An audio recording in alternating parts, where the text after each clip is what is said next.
Shalom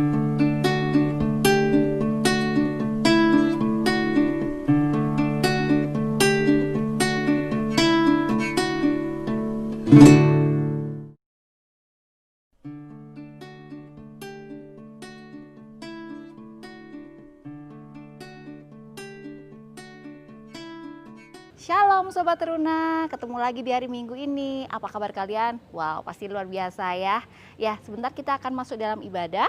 Kita persiapkan hati dan pikiran kita. Mari kita satu dalam doa. Bapa yang baik, Bapa yang kami sembah dalam nama Tuhan Yesus, kami mengucap syukur Tuhan kalau pagi hari ini Kau berikan kami nafas baru supaya kami masih boleh beribadah walaupun secara online. Tuhan, kami yakin dan percaya bahwa Engkau ada bersama-sama dengan kami. Yang sebentar kami akan beribadah Tuhan, biarlah kami boleh persiapkan hati dan pikiran kami ya Tuhan. Kuasai hati dan pikiran kami supaya firman yang kami dengarkan pada hari ini boleh menjadi berkat dan kami boleh memberkati orang lain. Dalam nama Tuhan Yesus kami mengucap syukur dan berdoa. Haleluya. Amin. Oke Sobat Teruna, selamat menikmati ibadah hari ini. Tuhan Yesus memberkati. Surat Petrus yang pertama, 1 Petrus pasal 1.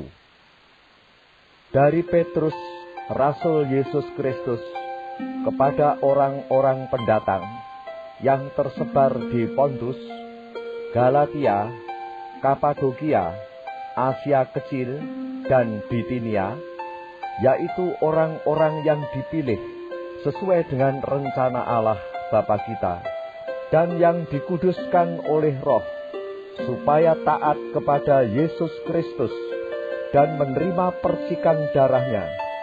Kiranya kasih karunia dan damai sejahtera makin melimpah atas kamu.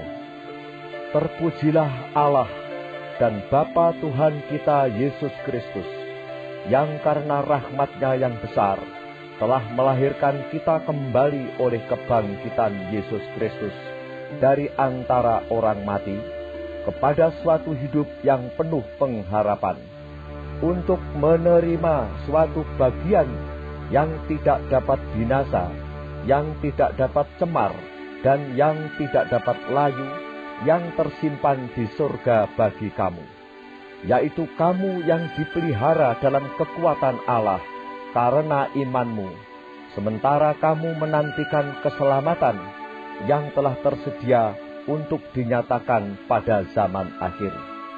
Bergembiralah akan hal itu, sekalipun sekarang ini kamu seketika harus berduka cita oleh berbagai-bagai pencobaan.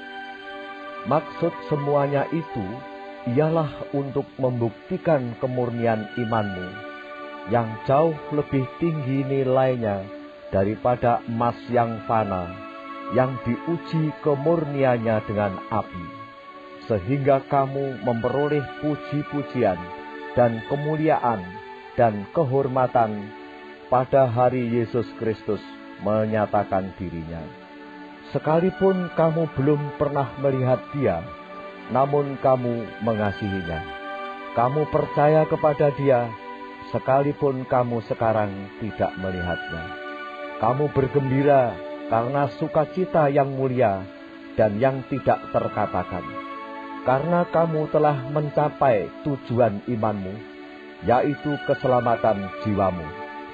Keselamatan itulah yang diselidiki dan diteliti oleh nabi-nabi yang telah bernubuat tentang kasih karunia yang diuntukkan bagimu.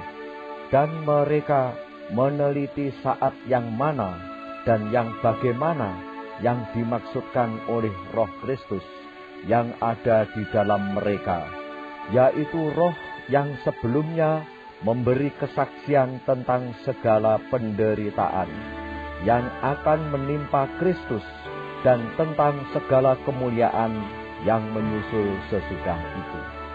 Kepada mereka telah dinyatakan bahwa mereka bukan melayani diri mereka sendiri, tetapi melayani kamu dengan segala sesuatu yang telah diberitakan sekarang kepada kamu dengan perantaraan mereka yang oleh Roh Kudus yang diutus dari surga menyampaikan berita Injil kepada kamu, yaitu hal-hal yang ingin diketahui oleh malaikat-malaikat.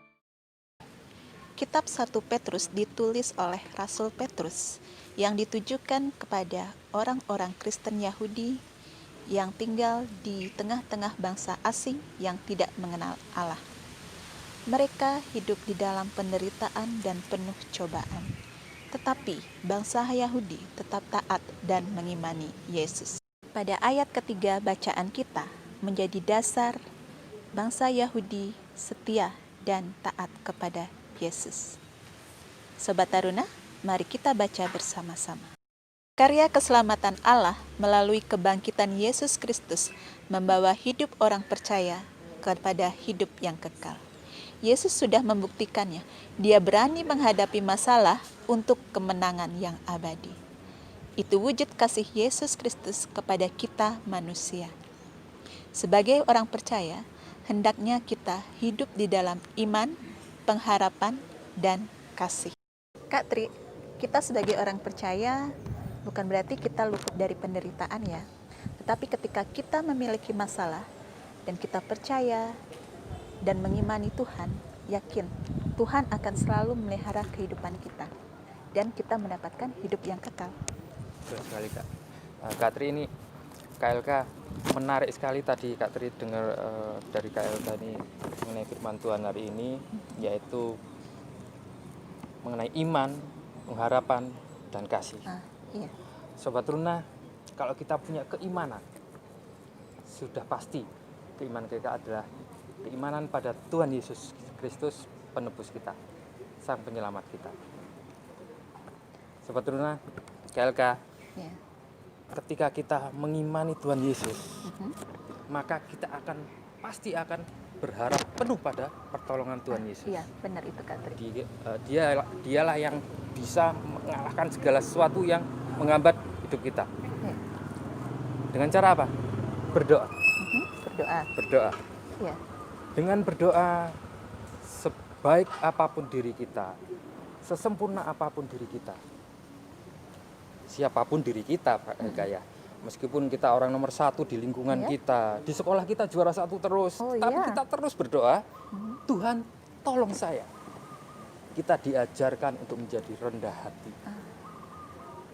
Ketika kita sudah rendah hati, KLK, sudah pasti juga KLK, bahwa apa yang kita lakukan setiap hari merendahkan hati, merendahkan diri kita ke hadirat Tuhan, itu akan lingkungan kita itu merasakannya juga. Berarti kita bisa hidup dalam kasih ya? Nah, ini KLK, kalau kita sudah rendah hati sama Tuhan KLK, lingkungan kita ini merasakan kerendah hatian kita juga. Karena kita pasti akan ikut rendah hati juga di lingkungan kita. Maka di sanalah kasih akan terbina, bertumbuh, dan kita orang Kristen sudah pasti kasih adalah yang terbesar. Iya, benar itu Kak. Sobat Taruna, jangan takut menghadapi penderitaan. Tetaplah hidup dalam iman dan pengharapan kepada Allah. Rajin persekutuan, baca Alkitab, dan jangan lupa tetap berdoa. Melalui persekutuan menguatkan kita dalam menghadapi penderitaan. Karena Tuhan berjanji, langit tidak selalu biru. Tapi Tuhan berjanji selalu menyertai. Selamat hari Minggu Sobat Taruna. God bless you. Sobat Teruna, sudah mendengarkan firman Tuhan pada pagi hari ini kan? Ya, kiranya firman Tuhan pada hari ini boleh menjadi berkat buat kehidupan kita. Dan kemanapun kita pergi, kita juga bisa menjadi berkat buat orang-orang yang ada di sekitar kita. Sampai ketemu minggu depan, Tuhan Yesus memberkati.